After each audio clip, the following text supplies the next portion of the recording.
There's a $10 trillion ticking time bomb sitting inside the financial system, and almost nobody is talking about it. Unless you've been here on this channel, and we've covered it lots of times, it's the reverse carry trade. And when it blows up, we're going to need something that doesn't exist in the current banking system. And that's where I think XRP might step in. This is about financial infrastructure, systemic risk, and why Japan, XRP, and the digital yen might be the only thing standing between global liquidity and a global crisis. Okay, so if you haven't been here before, we're going to go ahead and go over what the reverse carry trade is. For decades, global institutions have been borrowing cheap yen at close to zero interest rates to buy higher yielding assets in dollars, euros, and other emerging markets. So they would borrow that yen from the Bank of Japan, swap it through FX to whatever currency they wanted, and then go put that to work, earning much higher returns. And then they owe 0% to the Bank of Japan. It's free money. And that is what the reverse carry trade is. It's close to $10 trillion in exposure. When rates shift or FX volatility spikes, these positions are going to unwind fast. Investors will have to sell off their foreign assets and rush to buy back the yen.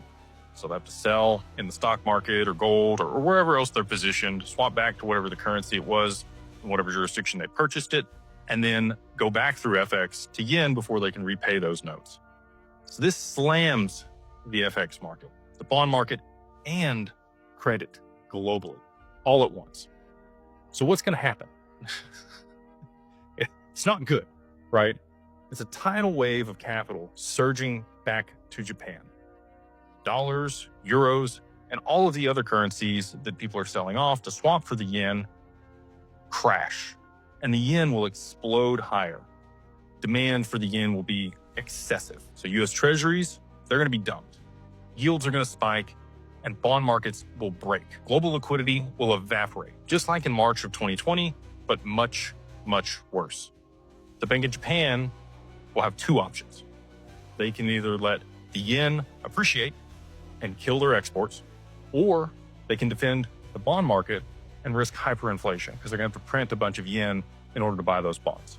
It's a lose-lose situation, unless they have a third option sitting in the background. So this is where I think XRP might be the missing piece. So instead of dumping foreign assets directly into the yen, flows could be routed from, let's say, US dollars through XRP and then into the Japanese yen. XRP would serve as a liquidity buffer, routing flows around the FX bottlenecks. Settles in 3 seconds, doesn't require correspondent banking, and it could scale globally if price and infrastructure allow it. So let's get into what would actually need to take place for this to happen. You got SBI and the Bank of Japan. They would have to have strategic alignment. Now we know SBI is Japan's largest and most aggressive fintech institution, and they own part of Ripple. So they operate SBI VC trading, and they also use XRP for live FX remittance. The Bank of Japan is developing SCBDC, which has been in pilot since late 2023, maybe 24. And this would allow them to program the stability of the bond market. But they would definitely need a playbook for this. You'd have to route FX through XRP. You'd have to be able to issue or go live with that digital yen. You'd have to offer yield or rewards for people holding the bonds, and then absorb capital inflows without destabilizing the yen or bonds. Okay, so this is a tricky dance. It's not like it's an easy thing to do, but if you had a liquidity buffer like XRP that could expand and contract to be able to mitigate this risk and volatility, it's going to be much easier to handle this situation when it happens. So how could this work? Like, XRP needs to have a couple things happen. For $5 to $10 trillion to be repatriated into the yen, you couldn't use traditional FX markets. They would break. You need XRP liquidity pools large enough to absorb and route those flows. So let's do some math. To absorb $10 trillion in 30 days with about 5.5 billion XRP, and if that was turned over 10 times daily, XRP would need to be around $180 per token. This is a mathematical inevitability if it's going to serve in this purpose. The world doesn't need XRP height, it needs XRP liquidity for when this is going to happen. So let's break it down. What are all the things that actually have to happen for SBI, the Bank of Japan, and the rest of the world for this to take place? The Bank of Japan would have to authorize XRP in FX settlement systems.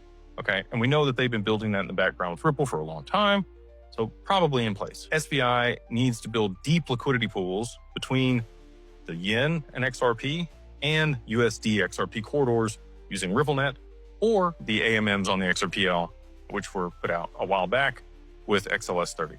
So it's possible.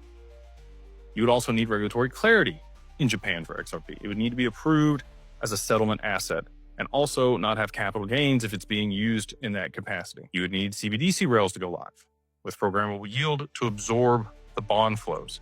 And again, we know that that's been in pilot for a long time, so likely they probably have that in place. You would also need global partners to mirror those corridors for all of the currencies that we're going to be swapping back to the yen. So that's the US, it's euros, and any other jurisdiction where people have borrowed yen to be able to put it into financial markets. And then last, XRP liquidity would need to be locked, incentivized, and scalable.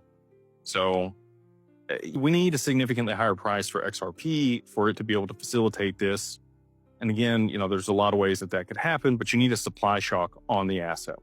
If we don't have something like this in place and $10 trillion unwind, you have a credit collapse. You have FX disorder, and you have central banks out of tools to fix this problem. So XRP is perfectly positioned for this. It's neutral, it's fast, it's ready, but it needs the adoption, liquidity, and price to fit this purpose. And again, this is not speculation. This is about the infrastructure. So SBI and the Bank of Japan have the pieces. Question is, will they move in time? XRP, it's potentially providing liquidity and a buffer when there is volatility and global crisis. And if Bank of Japan moves first, XRP won't just bridge currencies. It could be the bridge that pulls us out of the next global financial crisis. So hopefully this has been valuable for you. If you have enjoyed it, please let me know what you think in the comments below. Like, subscribe, and we'll see you guys on the next one.